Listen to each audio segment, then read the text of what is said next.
दिल्ली विधानसभा चुनाव में अब गिनती के दिन ही बचे हैं। इस बीच आम आदमी पार्टी के प्रमुख अरविंद केजरीवाल ने प्रेस वार्ता कर केंद्र सरकार पर हमला बोला। आपको बता दें कि इस बार आप पार्टी का पूरा फोकस मध्यम वर्गीय परिवार है।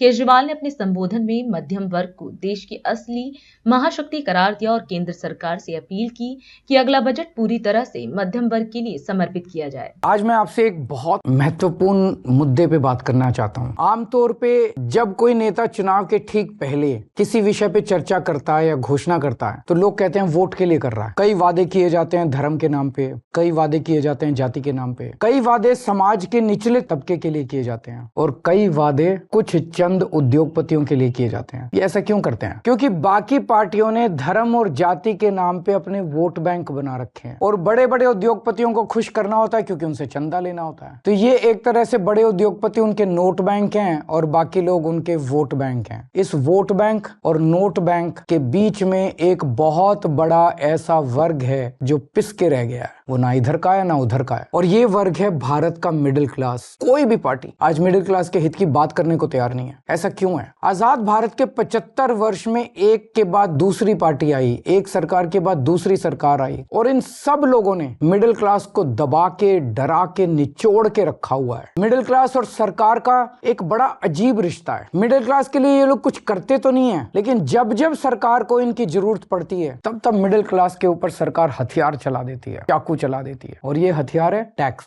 लाखों करोड़ों की संख्या में मिडिल क्लास टैक्स भर भर के देता है देश चलाने के लिए, लेकिन बदले में मिडिल क्लास को क्या मिलता है? कुछ नहीं। भारत का मिडिल क्लास सरकार का सिर्फ और सिर्फ एक एटीएम बन के रह गया है। सच बात तो ये है, the Indian middle class is victim of tax terrorism. आखिर ये मिडिल क्लास कौन है? टीचर हैं, डॉक्टर हैं, आईटी प्रोफेशनल्स हैं, इंजीनियर्स हैं, अकाउंटेंट हैं, बैंकर हैं, दुकानदार हैं, लॉयर्स हैं। इन जैसे हजारों सामान्य लोग जो मिलके हमारा देश चलाते हैं, ये मिडिल क्लास है। और इन सब के मतलब मिडिल क्लास के क्या सपने होते हैं? उनके कोई बहुत बड़े सपने नहीं है। वो अपने लिए एक अच्छी नौकरी या बिजनेस चाहते हैं, एक अपना घर चाहते हैं, बच्चों के लिए अच्छी शिक्षा चाहते हैं। ये सब चाहते हैं कि उनका परिवार हमेशा स्वस्थ रहे, सुरक्षित रहे। इन सब को पूरा करने के लिए एक आम आदमी, एक मिडिल क्लास का आदमी अपनी पूरी जिंदगी दिन रात मेहनत करता है और बस यही उम्मीद करता है कि उसे सरकार से कुछ थोड़ी सी मदद मिल जाए। लेकिन सच क्या है? आज अधिकतर सरकारें ना उनके लिए अच्छे स्कूल बना रही है, ना उनके लिए अच्छे अस्पताल बना रही है, ना उनको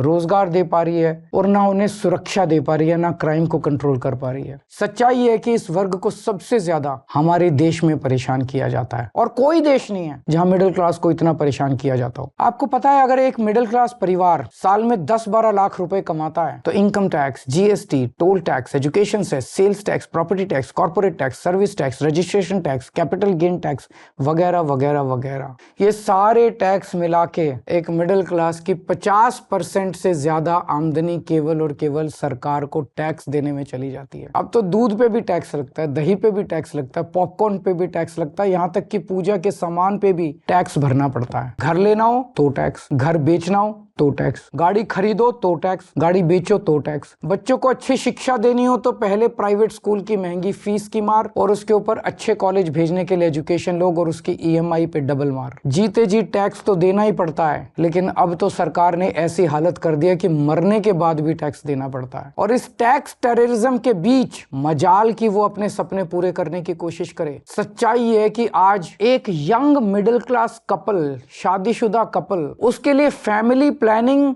एक फाइनेंशियल डिसीजन बन गया है। जब वो बच्चा पैदा करते हैं तो पहले सोचते हैं उनके मन में सब, क्या हम इस बच्चे की परवरिश अफोर्ड कर पाएंगे? कहां पहुंच गया हमारा समाज? यही सब परेशानियों की वजह से बहुत से लोग देश छोड़ के जा रहे हैं। 2020 में 85,000 भारतीय देश छोड़ के विदेश चले गए और 3 साल बाद 2023 का आंकड़ा दिखाता है कि 3 गुना यानी कि 2,16,219 लोग देश छोड़ के चले गए। ये हमारे देश के लिए बहुत बड़ा नुकसान और दुख की बात है, क्योंकि ये युवा जो हमारे देश का भविष्य बन सकता था आज किसी और देश का भविष्य बन रहा है। अब ये समस्या है, लेकिन इसका समाधान क्या है? सरकार के पास पैसा जनता से आता है। अब इस पैसे को खर्च करने के 2 ही तरीके हैं। या तो सरकार इस पैसे को जनता की भलाई पे खर्च करे, शिक्षा पे, स्वास्थ्य पे, ऐसी बेहद जरूरी बुनियादी सुविधाएं बेहतर करे, लोगों का जीवन बेहतर करे, और या फिर दूसरा तरीका है कि अपने उद्योगपति दोस्तों को कर्ज दे दे और थोड़े दिन में वो कर्ज माफ कर दे, जनता के पैसे डुबो दे। राष्ट्र सर्वप्रथम